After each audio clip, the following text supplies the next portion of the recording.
description, link down below in the description. Oh no, I said that backwards. Let's get into the video. The early 1990s played host to one of the biggest battlegrounds the world had ever seen. The Console Wars. Nintendo and Sega's mascots were locked in a merciless duel over the gaming throne. But when the smoke cleared, a surprise third challenger was rising to the top. The Sony PlayStation. And it didn't have just one mascot. It had two. Crash Bandicoot, the mutated marsupial from Down Under. And Spyro the Dragon, the powerful purple hero of the Dragon Realm. He's Wiz and I'm Boomstick. And it's our job to analyze their weapons, armor, and skills to find out who would win a death battle. Listen, I admire another brilliant doctor of science as much as the next guy, especially those with grand plans to take over the world. But I'm not sure Dr. Neo Cortex makes the cut. Why not? He's an evil genius who made a mutant Aussie army of animals to take over the world. Sure, but when it came time to assign a general for this army, Cortex chose, of all things, a bandicoot. A band of what? You're making that up. It's a real animal. Look. Oh, hey, it's kind of cute. How's that little thing gonna take over the world? With the Evolvo Ray, Cortex did successfully mutate it into a powerful beast. However, when he tried to brainwash the creature, he utterly failed to create his fearsome general. Instead, he got Crash Bandicoot. So Cortex threw him out like trash, and Crash became his worst nemesis ever. Which is super embarrassing, because this Band of Crash is a few snags short of a Barbie. But his physical abilities make up for it. He's got parkour skills like nobody's business. Which is appropriate, as bandicoots are excellent jumpers, similar to their marsupial cousin, the kangaroo.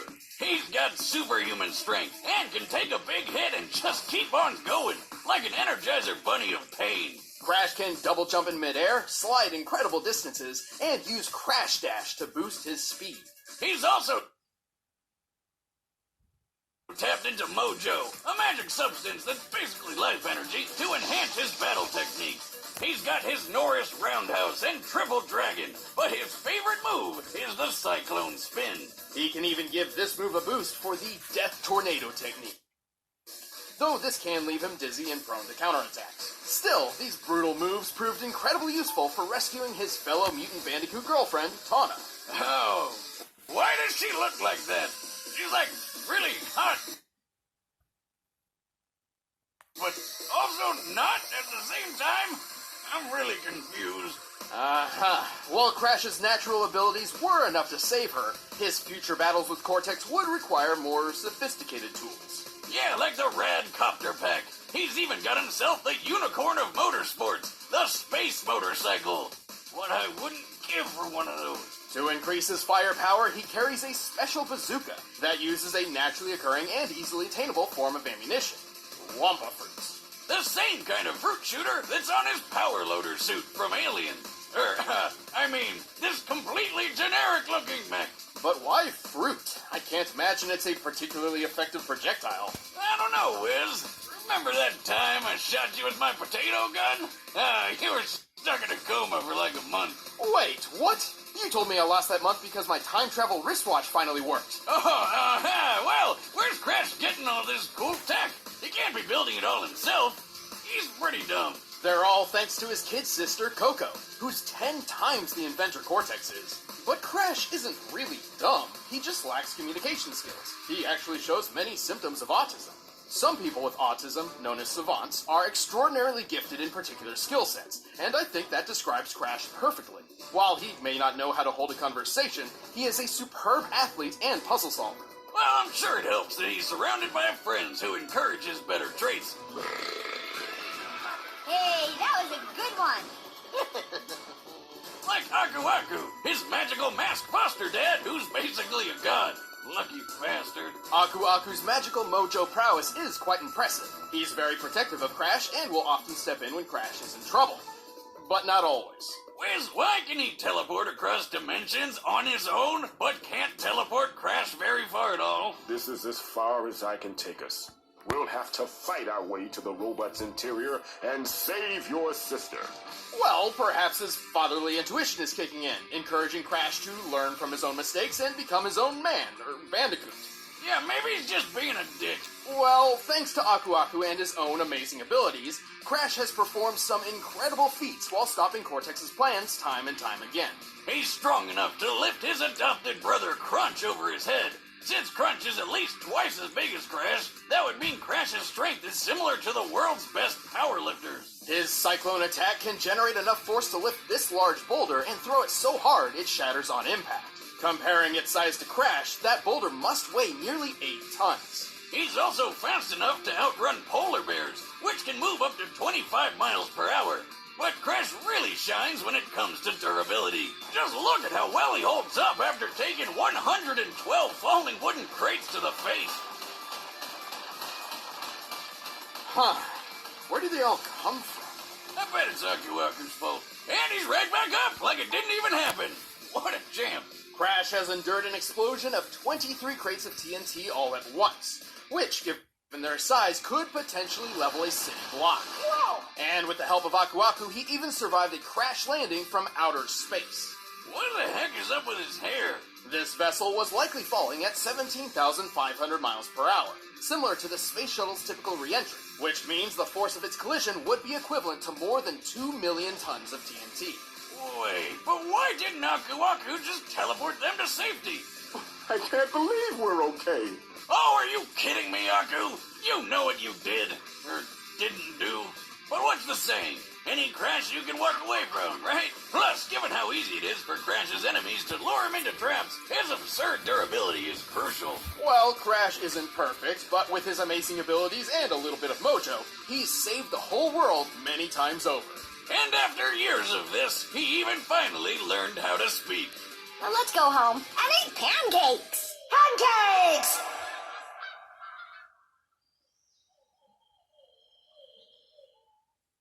Wait, that's it? Prophecy tells of a special purple dragon born every 10 generations, destined to be a hero of his age. This was the legend of Spyro.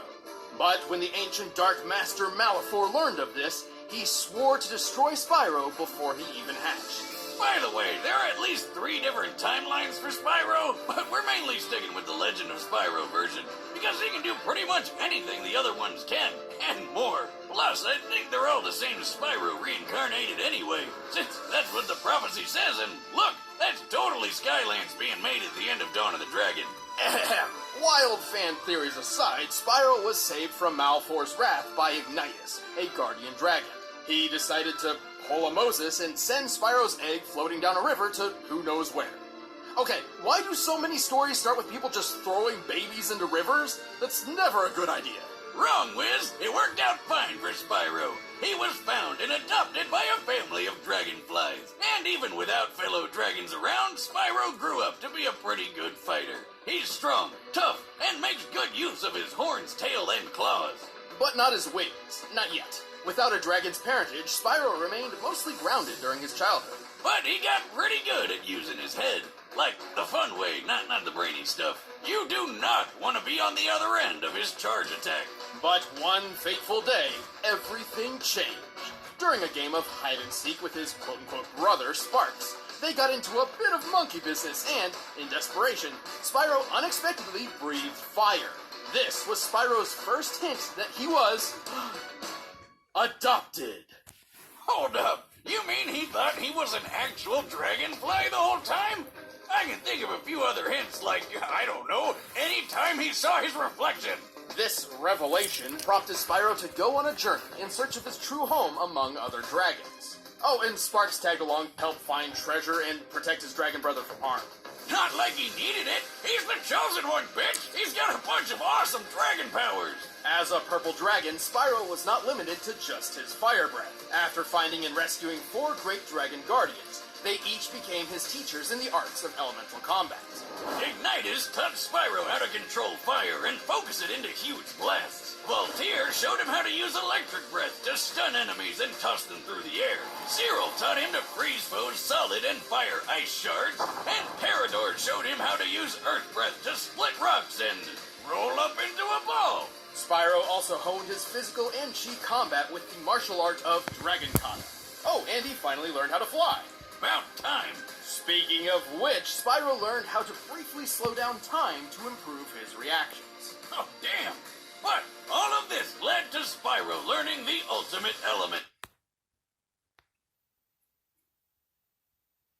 The convexity breath. Ether. Convexity. It's ether. No, stupid. Everyone calls it convexity. Oh, okay. Purple dragons like Spyro can use a mysterious energy that is essentially the spiritual life force of the universe. While it's never officially named in canon, lead concept artist Jared Polin has gone on record to clarify its name and properties, and he calls it Ether.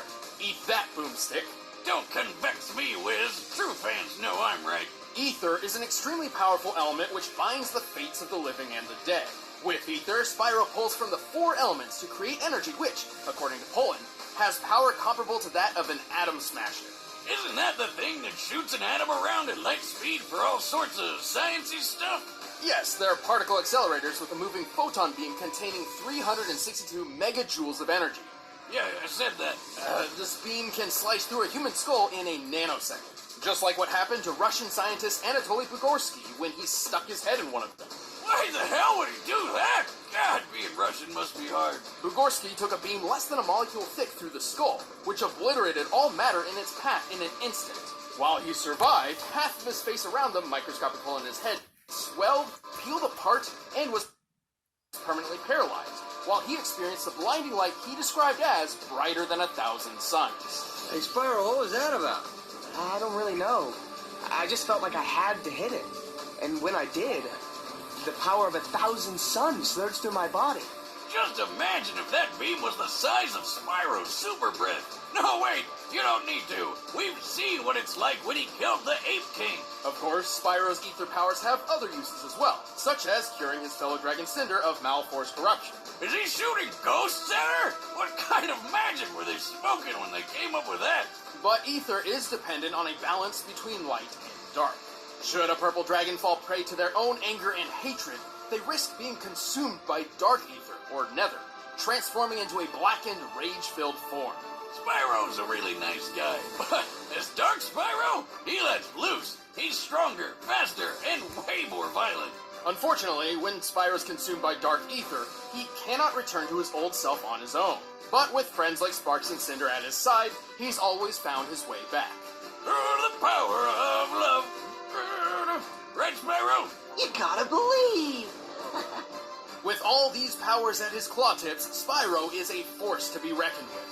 He's pretty quick, outracing biplanes that can fly over 159 miles per hour. He's pushed a gold statue about twice his size, and he's pretty tough, claiming his scales are impenetrable. So I'm electricity-proof too? I knew my scales were impenetrable, but now this? A bold claim, but let's look at the facts. Spyro once took a punch from this massive magma golem, which then lost its arm and replaced it with a cathedral tower. This cathedral is very similar in size to St. Stephen's Basilica, a Roman Catholic church in Budapest, Hungary. By taking the height, length, and depth of the basilica and adjusting for empty space, we can estimate the arm's mass to weigh over 400,000 tons. Assuming a low-end punching speed of 15 miles per hour, that of the average humans, the golem must have hit with at least 1.9 million tons of force. And after getting all these powers, saving the dragons, and defeating the Dark Master himself, Spyro tapped into ether one last time to literally pull the exploding planet back together. What? How the hell? How? I'd say a mix of the power of love, magic of friendship, and a smidgen of prophetic destiny. Wiz, I want a pet dragon more than anything. It's a sad sight, Sparks. Another noble warrior falls victim to the plague of love. Just look away. All right, the combatants are set. Let's end this debate once and for all. But first, let me tell you about the mascot of good food, Blue Apron.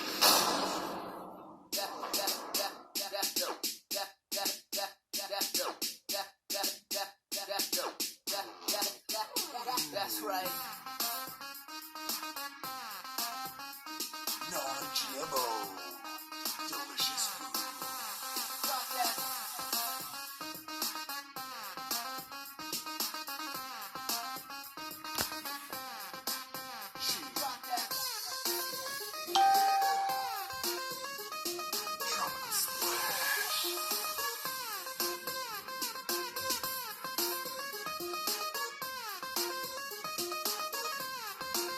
By now, you're probably shouting at your screen, where do I sign up?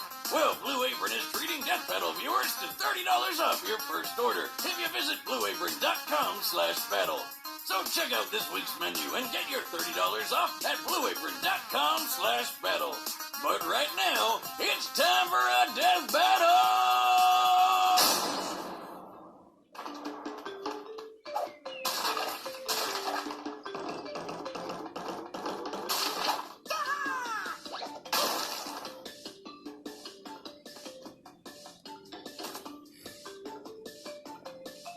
Weird.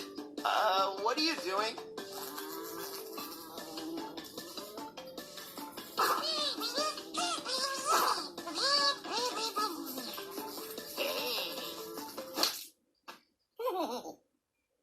Sparks! No!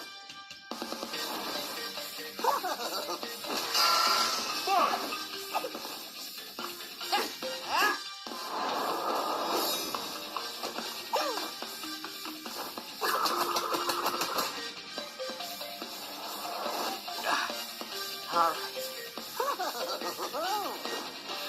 You asked for it.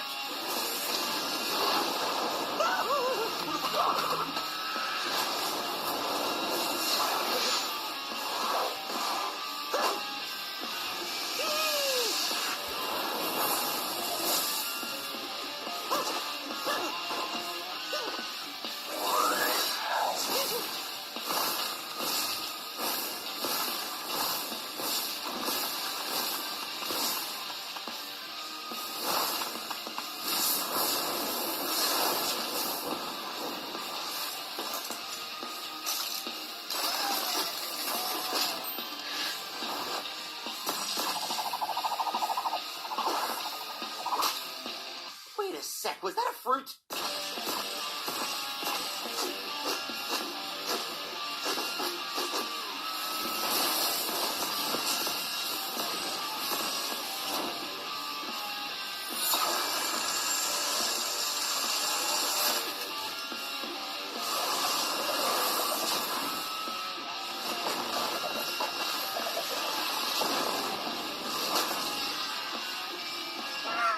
Woohoo! Stay right.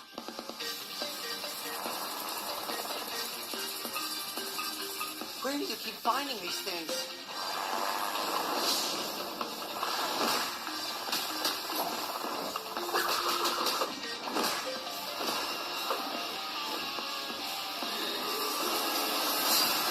I'm done with this.